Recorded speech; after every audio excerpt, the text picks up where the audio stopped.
friends, welcome back. So today we have a little Prime Day haul. Did you guys pick up anything on Prime Day? Did y'all? Did you pick up some books? Cause your girl did. I definitely did. But before we get into this haul, are you subscribed? Because if not, go ahead, take a little time. The class will wait. All right, so let's get into this Prime Day haul. So I picked up some books during the Prime Day sale. And I picked up some for my son, and he's like really pressuring me to go ahead and film this so I can give him his stuff. So here we are. So let's get into this. So yeah, did you guys pick anything up during the Prime Day sale? And if so, what did you pick up? I don't know if there was a lot of necessarily good deals, but there were tons of books. Tons of books. Some things I had to like put back because I didn't want to spend a lot. You know, I was trying to keep myself at a limit. Hey, you know, it is back to school time. You know, we got school shopping we need to do. We got hairdos we need to get done. So, I was really trying not to go overboard, but I did a little damage. But let me get comfy. But the way I kind of justified it to keep me out of trouble was I got some books for my son too. So, haha. Purely selfish, but not really. Anyway, okay. So our first package here, we have Tales of the Celestial Kingdom by Sue Lynn Tan. So this is kind of a part of the, what is this series called? The Celestial Kingdom. The Celestial Kingdom duology. So this is more like a, I don't want to say it's a prequel, but I think it is like a collection of short stories that kind of that are kind of interconnected with the Celestial Kingdom duology. Compilation of stories from before, during, and after the events in Daughter of the Moon Goddess and Heart of the Sun Warrior, all from the perspectives of beloved characters and illustrated by Kelly Chong. Awesome. So yeah, if you've watched my previous videos, you know that I absolutely love this series. I love that duology so much. And this artwork is stunning. It's so pretty. Well, it's got this foiling on there, so it's got a little glare going on, but yeah, just really pretty. So, and I've been wanting to pick this up, so now my series is complete now that we have this. So yes. All right, so next book here is How to End a Love Story, or How to End a Love Story, yes, by Yulin Kwang. I'm not sure if I'm pronouncing that right. Don't come for me. So, I'm not gonna lie, I don't entirely know what this book is about, but I saw someone on Instagram saying like this was the like absolute best romance book that she's read. She gave it 6 stars. So I was like, I need those 6-star feels. I don't know. I need those 6-star feels. So it says Helen Zhang hasn't seen Grant Shepard once in the 13 years since the tragic accident that bound their lives together forever. Now a best-selling author, Helen pours everything into her career. She's even scored a coveted spot in the writer's room of the TV adaptation of her young adult novels. And if she can hide her imposter syndrome, surely the rest of her life will fall into place too. LA is the fresh start she needs. After all, no one knows her there, except Grant has done everything in his power to move on from the past, including building a life across the country. And while the panic attacks have never quite gone away, he's well liked around town as a screenwriter. He knows he shouldn't have taken the job on Helen's show, but it will open doors to developing his own projects that he just can't pass up. Grant's exactly as Helen remembered him. Charming, popular, and lovable in ways that she's never been. And Helen's exactly as Grant remembered too. Brilliant, beautiful, closed off. I'm tugging on this because I feel like I'm exposed, but I'm not. Working together is messy and electrifying. And Helen's parents, who have never forgiven Grant, have no idea he's in the picture at all. Because if mama ain't happy, ain't nobody happy, so oh snap. Okay, when secrets come to light, they must reckon with the fact that theirs was never meant to be any kind of love story. And yet, the key to making peace with their past and themselves might just lie in holding on to each other in the present. Oh, this sounds really poignant. Oh, this sounds really poignant. Okay, oh, we have like a little blurb or quote from Carly Fortune. And it says, I was hooked on the very first page. Gorgeous writing. Don't miss this one. This sounds really good. This sounds really good. Oh, and Emily Henry says, one of the sexiest, smartest, funniest, most effective novels I've read in a long time. This sounds really good. Let's see. Let's do the dialogue test on this bad boy. Oh, we got like a little text. I'm seeing little bits of dialogue. Not too shabby. A lot of. Oh wow! I just like flipped to chapter 6 and it says, "F me. I love a good sandwich." Okay. I don't know. I just felt like saying that because I just flipped there and just read in it. All right. But yeah. So, how to end a love story. This sounds really good. Y'all know I love me some romance with some trauma. Bring on the waterworks. I don't know. I love my romance with a little bit of substance, you know, like give me some backstory, give me some drama, give me some trauma, baby. Trauma. All right, so, y'all, I need a new couch. This couch is eating me alive. All right, now on to the big box.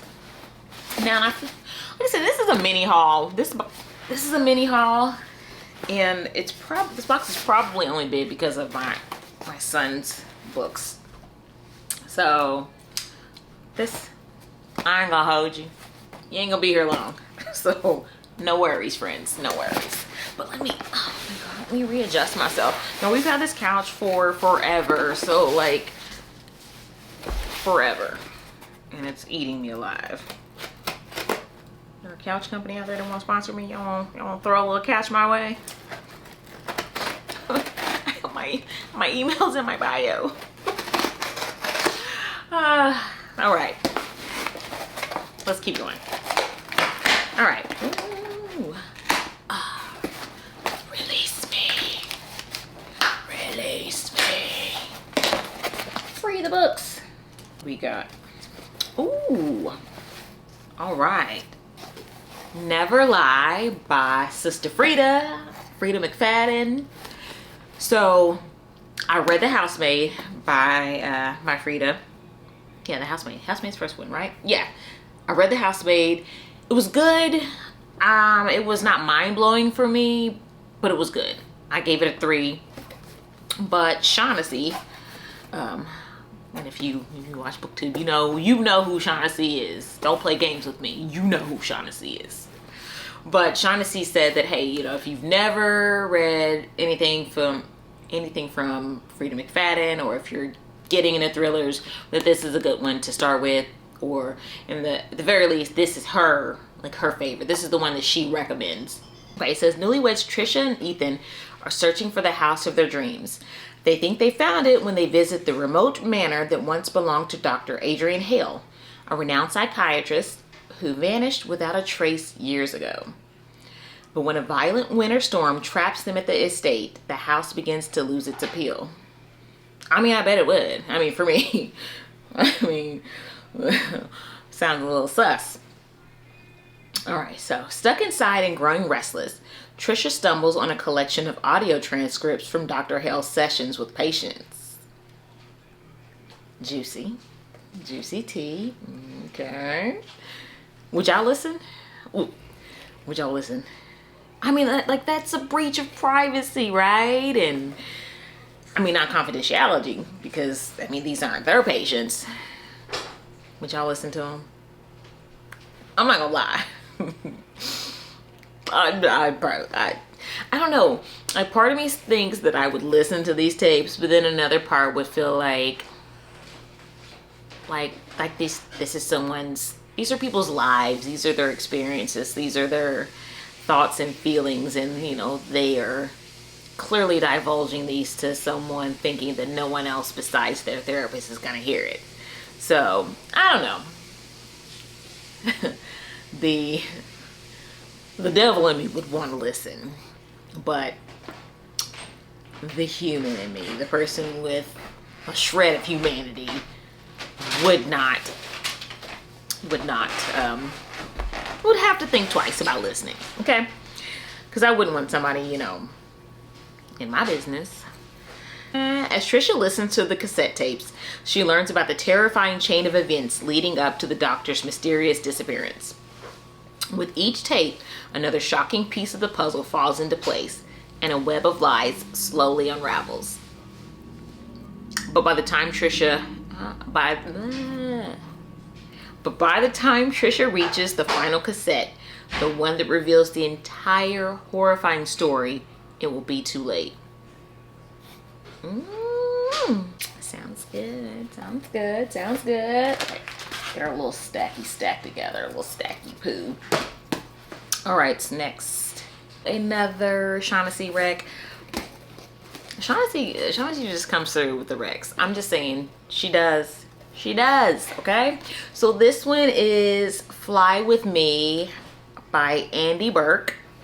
And this is a sapphic romance. So it says, flying phobic ER nurse Olive Murphy. I love that name. I love that Olive. Flying phobic ER nurse Olive Murphy is still gripping the armrest from her first ever takeoff when the pilot announces an in-flight medical emergency. Olive leaps into action and saves a life, but ends up getting stuck in the airport hours away from the marathon she's running in honor of her brother. Luckily for her, Stella Soriano, the stunning Type A co-pilot, offers to give her a ride.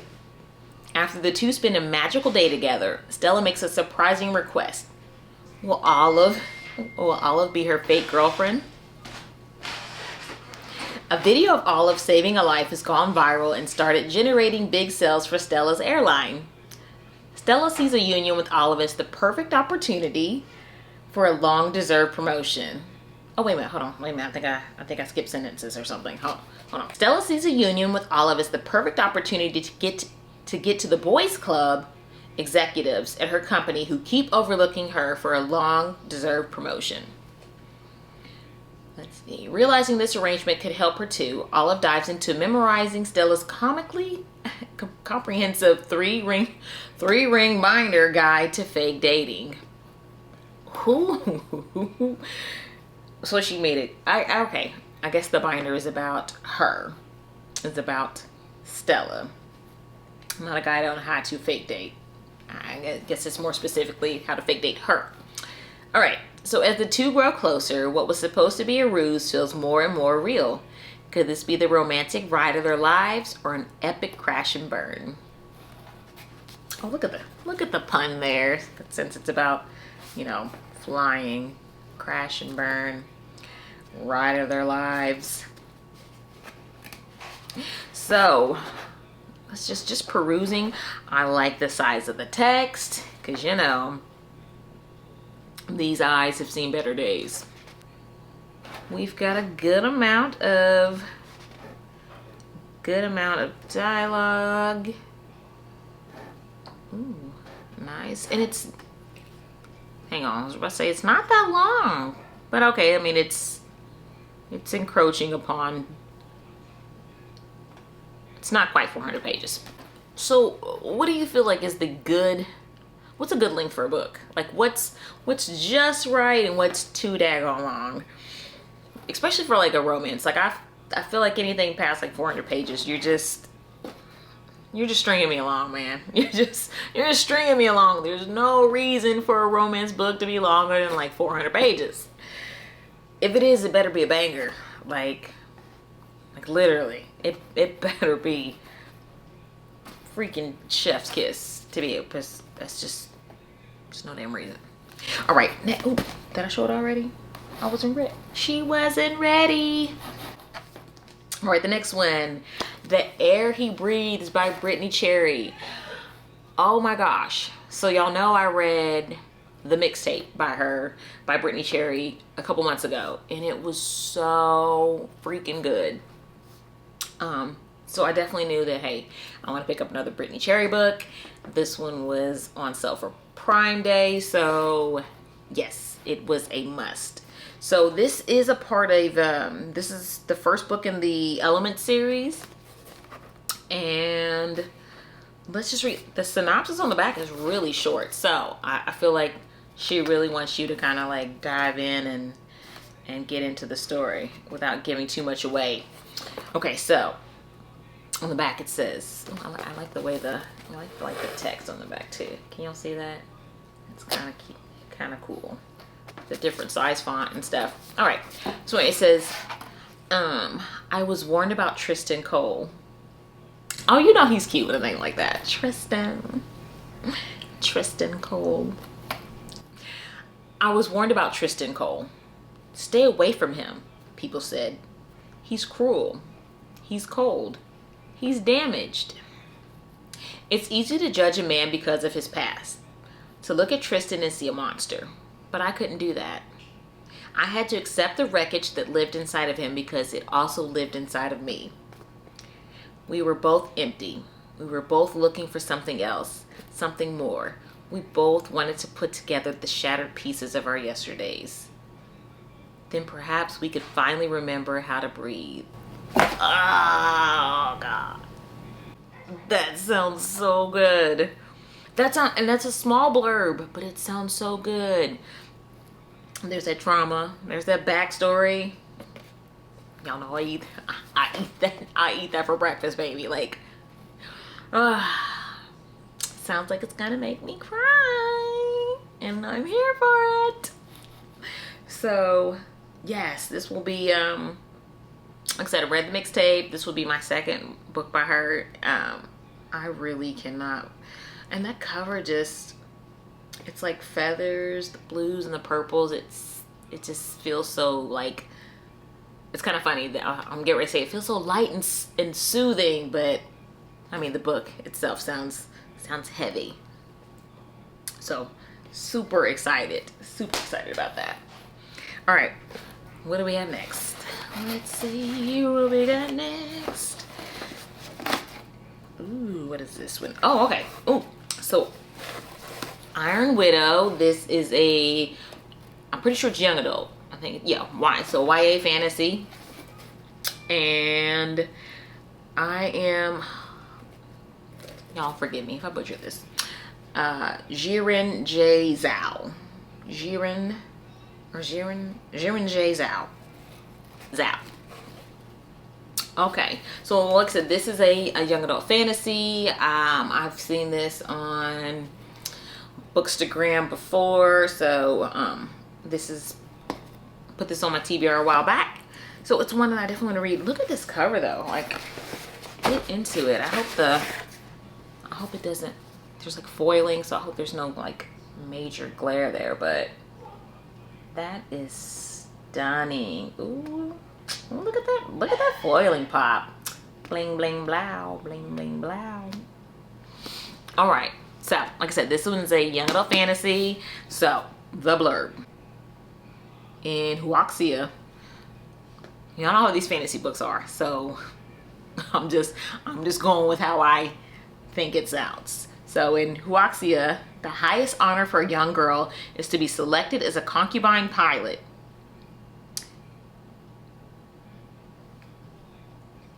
A concubine pilot. Okay, let's keep going. Let's keep going. I know I got questions here too. All right, so it says supporters, concubine pilots. So supporters paired up with male pilots to power up chrysalises, the giant transforming mechas that humanity relies on to battle the massive aliens that lurk beyond the Great Wall. But the honor often ends in death. But the honor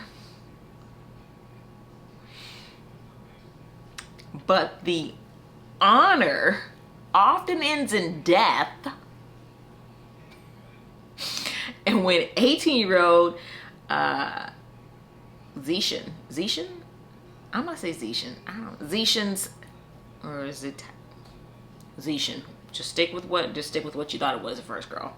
When Zishan's sister is killed by an ace male pilot, Zishan signs up to avenge her. The vengeance is swift, brutal, and unexpected, leaving Zishan labeled as an Iron Widow, a much feared kind of female pilot who can sacrifice boys to power up chrysalises instead of the other way around. Okay, Zishan. Okay, back on track. To tame her unnerving yet invaluable mental strength, she is paired up with Li Shimin, the strongest and most controversial male pilot in Huaxia. But now that Zishan has had a taste of power, she will not cower so easily. She will miss no opportunity to leverage her and Shimin's combined might and infamy and survive attempt after attempt on her life until she can figure out why the pilot system relies so heavily on destroying girls' lives and dismantle it for good. Don't come for her, she said, because she is going to survive every attempt on her life, okay? Don't do it. This sounds good. This sounds action-packed. Y'all know that I love me a good action-packed fantasy, YA fantasy. And this sounds like a lot of, ooh, look, oh, it says it too. This sounds like a lot of female rage. Ugh. So it says, like its ferocious heroine, Iron Widow is brutal, bloodthirsty, and full of rage. Ooh, this one I'm super excited about. So, this one, ooh, I feel that cover. It feels, texturally, it feels really weird. I don't like the feel of this cover. It feels so powdery or something. I don't know. I don't like it. But anyway, this one, it says Vampires El Norte by Isabel Cañas.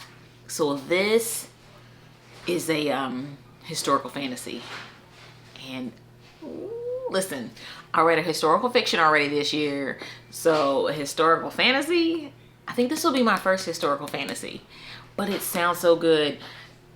Vampires. Yes. Yes. I have not read a book yet. I've not read a book yet this year with vampires in it. So this is a must read. And look, I like spooky stuff all year long, but I might like hold off on this one until like October just to, keep it on theme, keep it on brand. But yeah, let's see what this baby's all about. Okay, vampires and my Spanish is not the best.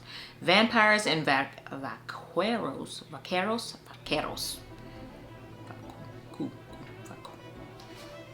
Let me just stop.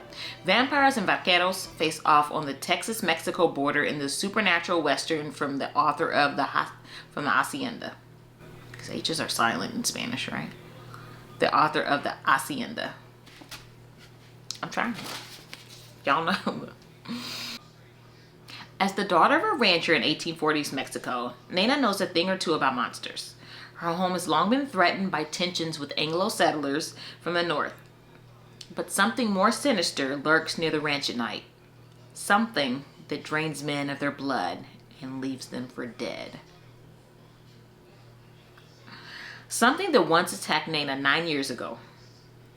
Believing Nana dead, Nestor has been on the run from his grief ever since, moving from ranch to ranch working as a vaquero. But no amount of drink can dispel the night terrors of sharp teeth. No woman can erase his childhood sweetheart from his mind. When the United States invades Mexico in 1846, the two are brought abruptly together on the road to war. Nana is a curandero,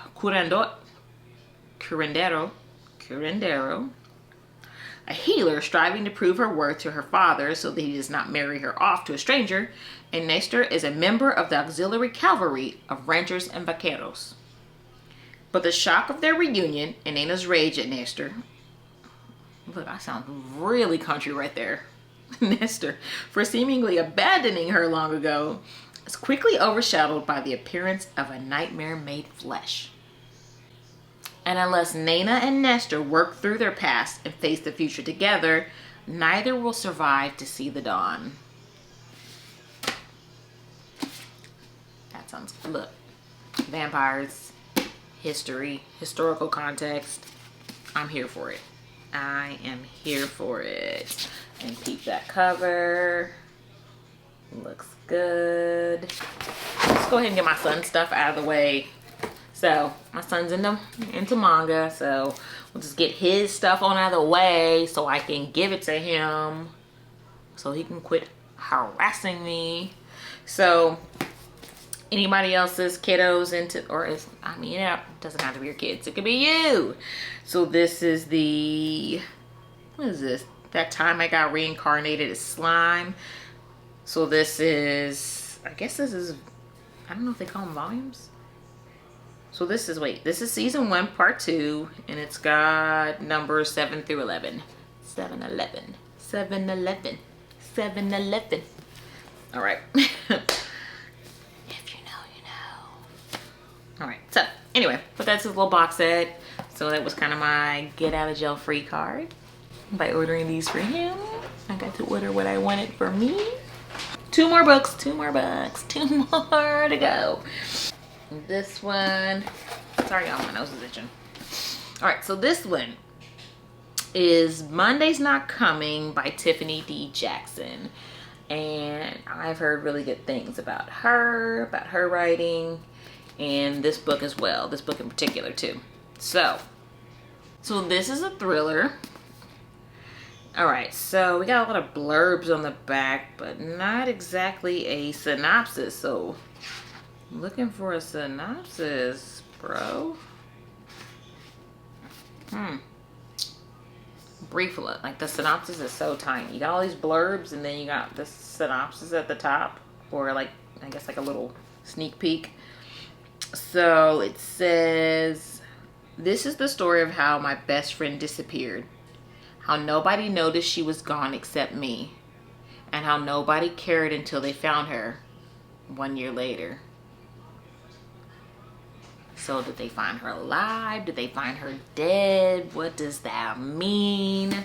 Lori Halsey Anderson says, a mesmerizing punch in the gut story. Oh, this sounds good. This sounds intense. Okay, I will read some of the blurbs. This thought-provoking thriller examines issues such as abuse, gentrification, and the marginalization of people of color with nuance and sensitivity. Publishers Weekly says, Jackson's sophomore novel features another ripped from the headlines premise that will keep readers guessing through the final pages. And BCCB says, Jackson effortlessly weaves elements of suspense with issues of race, class, and gender, casting a harsh light on a world that often refuses to notice the disappearances of Black and brown girls. Y'all, this sounds like this is gonna like make me mad. This sounds like it's going to possibly make me cry. This sounds like it's just gonna like really rip me. ALA book list says it's a frank, devastating read filled with real and flawed characters, and it's a story that needs to be read. This sounds good. This sounds intense. All right. So the last book that we have is The Neighbor Favor by Miss Christina Forrest. All right. Can you see that? All right. So this is my first book. It's my first novel by Christina Forrest, and it is a romance. I'm excited. I've heard such good things about this one. So let's get the rundown. All right, it says, shy, bookish, and admittedly awkward.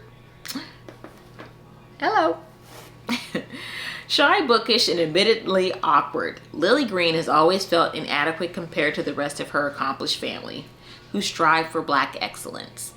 She dreams of becoming a children's book editor, but she's been frustratingly stuck in the nonfiction division for years without a promotion in sight. Lily finds escapism in her correspondence with her favorite fantasy author, and what begins as two lonely people connecting over email turns into a tentative friendship and possibly something else Lily won't let herself entertain, until he ghosts her without a word. Months later, Lily is still crushed, but she's determined to get a hold of her life, starting with finding a date to her sister's wedding. And the perfect person to help her is Nick Brown, her charming, attractive new neighbor, who she feels drawn to for reasons she can't explain. But little does she know, Nick is an author, her favorite fantasy author. Ooh. Nick, who has his reasons for using a pen name and pushing people away, soon realizes that the beautiful, quiet girl from down the hall is the same Lily he fell in love with over email months ago. Unwilling to complicate things even more between them, he agrees to set her up with someone else, though this simple favor between two neighbors is anything but. Not when he can't get her off his mind. Oh my gosh. This sounds like there's gonna be some swooning. Like I'm gonna swoon when I read this. Like I'm gonna just feel, like, I already feel it in my cheeks. Like I already feel like the grinning. This sounds it like they're both already in love with each other and they don't even realize it. This sounds good. Look, I'm cheesing just thinking about it. This sounds so good. The fact that she's like, that he's her favorite author and she doesn't know that he is who he is, reminds me of The Mixtape by Brittany Cherry, and when Emery loves Oliver's music and they end up, she realizes who he is once they meet in the bar, but the fact that she's his #1 fan and they have that chance encounter. So this reminds me of that, only that book was heavy and full of trauma, whereas this sounds like a light, fluffy love story. So sounds good. I'm excited. All right, so if you made it to the end, I thank you so much for watching.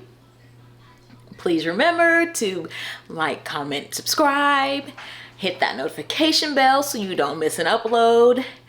And until the next one, friends, bye.